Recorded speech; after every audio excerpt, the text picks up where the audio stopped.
Eh bien, on dirait que vous aviez aimé ce que j'ai fait dans mon magazine. Mais je suppose que si vous avez cliqué sur cette vidéo, c'est tout simplement que vous avez besoin d'aide avec certains aspects. Ça tombe bien, je suis là pour vous expliquer tout ça. Alors, on va commencer tout simplement avec notre classe principale, juste ici, qui se nomme pour le coup Pong. Alors, si on va sur Pong, il se peut que vous voyez ce petit carré ici après. C'est complètement normal, faites juste supprimer le point virgule et le remettre. C'est toutes vos importations différentes qui vont se lister les unes après les autres. Si vous voyez que le nom de votre classe est tout simplement souligné, vous pouvez tout simplement ajouter le Default Serial Version ID ou un Suppress Warnings. Je vous conseille plutôt de mettre un Suppress Warnings, c'est plus facile au niveau de la structure si vous débutez. Et ici, il y aura des petits avertissements, mais c'est rien de grave. Ça changera parfaitement rien, votre code va tout de même marcher. Maintenant, pour ce qui est des extensions et des implémentations, Applet est tout simplement une extension qui permettra de faire tourner le small program, le petit programme, je veux dire, pardon. Et ce qui est un runnable et un key listener, c'est ce qui va permettre de lancer l'application et de détecter tout simplement les touches qu'on va appuyer dessus. Pour notre petit width et height, c'est tout simplement la taille de la fenêtre. Donc width étant pour largeur, height étant pour hauteur. Donc notre fenêtre est plus large qu'elle est haute. La petite variable final avant indique tout simplement qu'on ne touche pas à cette variable-là. Elle va toujours rester comme ça. Ça ne peut pas être affecté par rien d'autre. Ici maintenant, c'est tout simplement les liens entre nos autres classes. Donc iPad ici, Ball ici, Human ici. Et après, on a des petits booleans. Donc, un boolean, tout simplement, c'est une action qui va se répéter en boucle. Et graphics et image, ça, c'est des modules à implémenter pour faire en sorte qu'il se peut que quand vous lanciez votre programme, le texte et les textures soient un peu en train de clignoter. Et ça arrive parce que ça a de la misère à rendre tous les éléments en même temps. Donc, comment on fait ça? On va faire fonctionner ça un peu comme un cahier cartoon quand on passe à travers toutes les pages très rapidement, ça fait un peu que le dessin s'anime. On essaie de faire un principe comme ça. Donc le fond d'écran et les textes vont s'implémenter comme ça, mais le reste des textures vont rouler normalement. Comme on peut voir ici, juste là. Et maintenant, pour ce qui est de Public Void Init. Init veut dire Initialize, donc en gros le lancement du jeu. Donc on prend la classe this et on la set avec nos variables width et height. Maintenant, on a notre add key listener pour reconnaître les touches. On a notre petit loop game start false parce qu'on veut pas que la partie commence tout de suite. Et là, on a l'identification de nos variables P1 et P2 avec B1. L'intérêt de faire ça, c'est que si on les ajoute pas, on ne pourra pas les avoir dans le jeu, ça fonctionnera pas. Et les chiffres en parenthèse, c'est le côté. Donc 1 étant à gauche, 2 étant à droite. Et on a implémenté B1 ici également, parce que la balle va rentrer dans ce côté-là. Et aussi parce que notre pad par intelligence artificielle suit la balle sur l'axe des Y, donc c'est nécessaire qu'on l'implémente. Quand ça vient à Create Image, juste ici, c'est tout simplement qu'on essaie de faire la nouvelle image de fond en fonction de la taille de notre fenêtre. Et pour GFX, c'est la même chose. Thread, maintenant, on crée un nouveau processus et on le lance pour partir le jeu. Maintenant, la partie un peu plus compliquée. Notre Public Void Paint, c'est la partie où on va s'occuper de toutes les textures, tous les rendements de textures. Donc ici, on peut voir qu'on met la couleur du fond en noir et aussi qu'on définit la couleur du fond sur la taille de notre fenêtre à partir des coordonnées 0, 0. Donc en gros, ça va être un rectangle parfait en bonne superposition avec le reste. Et maintenant, on teste avec les bordures de la balle, ici. Donc on veut pas que ça frappe le reste, et c'est ça qu'on teste pour. Parce que si ça frappe un de ces deux côtés-là, ça termine la partie. Donc il y aura un texte Game Over qui va apparaître en 350-250, donc un peu plus haut que le milieu de l'écran. Maintenant, dans les autres cas, si la balle frappe pas les côtés, on va tout simplement ajouter nos GFX ici. Donc partir nos raquettes en flipbook. Pour la partie Game Start, si la partie n'est pas commencée, on va tout simplement encore mettre le texte Pong et press Enter to start the game. Et c'est la même chose pour les images ici. Donc on essaie simplement de les mettre à jour. Et pour Public Void Update, sans ce module-là, les textures ne marcheraient pas. Ça se charge de faire en répétition une mise à jour de toutes les textures afin qu'on puisse percevoir le mouvement lors du jeu. Public Void Run, à son tour, s'occupe de tout faire fonctionner, donc en loop toutes les actions. On peut voir ici for, point virgule, point virgule, ça veut dire un temps indéfini et une tâche indéfinie. Parce que ça agit en fonction du update, aussi en fonction du initialize en haut. Donc déjà on teste pour le game start, donc si la partie est commencée, on va s'occuper de tout faire déplacer. Donc le paddle 1, paddle 2, la balle, et aussi tester pour les collisions avec les paddles. Et la repaint, elle, fait juste en sorte de repeindre la texture au nouvel endroit. Les méthodes try et catch, elles, s'occupent de tester pour les erreurs ou tout simplement encore repasser le tout. Donc on peut voir try, thread de sleep 10, 10 veut dire 10 millisecondes. Donc c'est un délai qu'on met pour éviter trop de lag au niveau du jeu. Et là, on va tester pour les exceptions et on va les imprimer pour les prendre en considération. Maintenant, la partie un peu plus facile ici, c'est les key pressed et key released event. Key type n'est pas nécessaire pour l'instant. Donc, key pressed, on teste pour la clé qui a été appuyée dessus. Donc, pour le coup ici, c'est VK_up, donc la flèche du haut.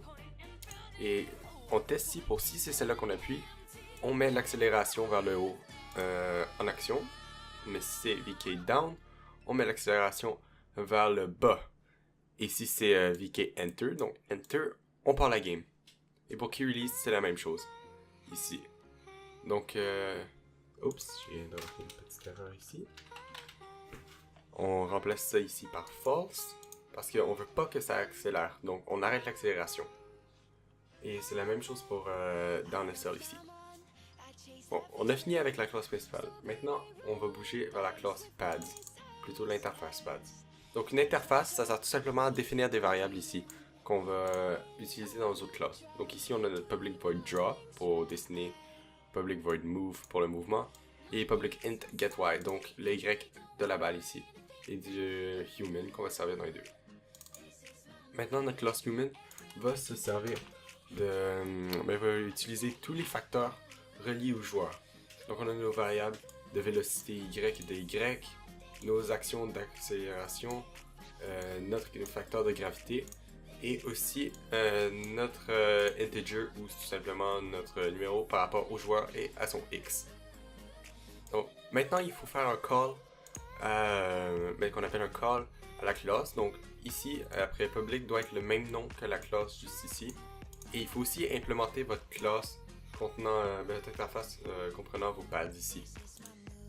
Et dans celle-là, on va définir que notre accélération est fausse dans les deux cas. Et on va définir les Y et la vélocité de Y. Et maintenant, on va définir le lieu où on va placer la raquette pour le joueur 1. Donc s'il y a un joueur, ça va être 20. Mais si c'est pas le cas, on va le mettre à 660, donc de l'autre côté de l'écran. Maintenant, notre public void draw, c'est la même chose que dans l'autre, mais là, c'est pour la raquette.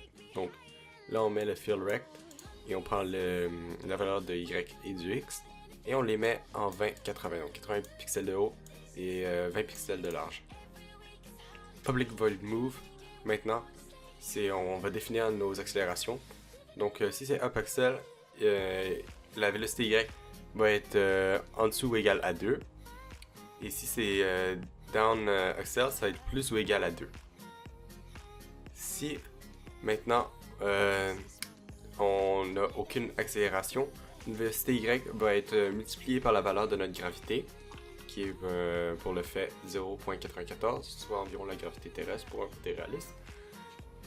Et on teste encore pour la même chose ici. Donc si notre vélocité est plus grande ou égale à 5, on définit notre vélocité à 5. Mais si notre vélocité est plus petit ou égal à moins 5, on définit à moins 5 pour nos accélérations. Et encore, ici, on fait la même chose pour un double check. Maintenant, on va s'occuper des hauteurs. Donc, on veut pas que la raquette dépasse 0 et on veut pas qu'elle dépasse 420. Donc, si c'est plus petit que 0, on le définit à 0. Si c'est plus grand que 420, on le définit à 420. Maintenant, on fait nos accélérations encore, mais par rapport à l'input donné par la balle et notre classe mère. Donc, on fait un boolean d'input et l'input va définir le upper ici. Le upper va définir l'input et c'est la même chose pour le down axle. Donc, l'impulsion qui va être donnée, le signal, c'est ça qui va prendre en charge les accélérations. Maintenant, pour le public indicator, on va juste le retourner, donc le renvoyer ici pour refaire un nouveau loop selon la valeur de notre Y. Maintenant, on va passer à la balle. Donc, on va regarder nos implémentations. On en a juste deux. On va juste définir un seul double ici, notre vélocité X, vélocité Y, nos X et nos Y. On va encore faire un appel de la méthode ici. Et on va définir nos valeurs X et nos valeurs Y de départ de la balle, donc pour le coup le centre de l'écran. Mais on va leur donner une vitesse aléatoire pour le X et une vitesse aléatoire pour le Y. Et la raison qu'on fait ça, c'est qu'on veut pas que ce soit en quelque sorte predictable en anglais, si on peut dire ça comme ça. On veut pas savoir où est-ce que la balle va démarrer. Donc ça ajoute un petit facteur de difficulté. Donc comment on va faire ça? C'est on va créer une méthode getRandomSpeed et on va appeler un chiffre aléatoire entre 3 et 2 par multiplication ici pour la vitesse. Et on va faire la même chose par la direction, mais multiplié par 2. Et si notre nombre est 1, ça va définir une direction pour le coup la droite. Et si c'est moins 1, la gauche. Donc ça va fonctionner comme ça. Maintenant pour la méthode draw, c'est encore la même chose que pour tout le reste. On définit nos tailles, nos int, nos définitions de width et de height. Et on fait la même chose pour ici, sauf qu'on va regarder pour des collisions. Donc si on veut pouvoir faire des échanges avec la balle, il faut qu'il y ait une notion de collision entre la balle et les raquettes. Donc on va call la méthode pads P1 et pads P2. Et si notre X est plus petit ou égal à 50, et qu'on va tester pour le Y de nos paddles, on va redéfinir la vélocité de X pour l'envoyer vers l'autre côté. Par contre, si c'est plus grand ou égal à 650, c'est-à-dire que la raquette du côté droit de l'écran l'a frappé, on va faire la même chose, mais pour une autre décélération ici. Maintenant pour notre méthode move, on fait la même chose au niveau de la balle, donc ça ne peut pas dépasser ces axes ici là. Donc si ça frappe ces axes là, on change la vélocité vers le haut ou vers le bas. Et pour finir, on a la même chose que sur notre autre classe, on retourne nos integers pour X et Y selon le cas. Maintenant, dernier aspect du projet qui est l'intelligence artificielle. Donc comme j'ai mentionné dans le magazine, si vous souhaitez ajouter un deuxième joueur, vous avez qu'à copier tout le code dans les facteurs humains ici, mais vous remplacez les coordonnées ici et ici par celles de la raquette de l'autre côté de l'écran, donc le côté droit. Mais pour ce qui est d'une intelligence artificielle, pour ce fait-ci, elle est imbattable parce que comme vous pouvez voir, elle va suivre l'axe des Y de la balle avec précision. Si vous comptez ajouter un facteur de difficulté, vous avez qu'à implémenter ces deux facteurs ici selon l'axe des Y de la raquette. Comme ça se peut qu'elle arrive à temps ou ça se peut qu'elle soit trop lente. Donc ça permet de la rendre battable. Et pour le reste, vous êtes déjà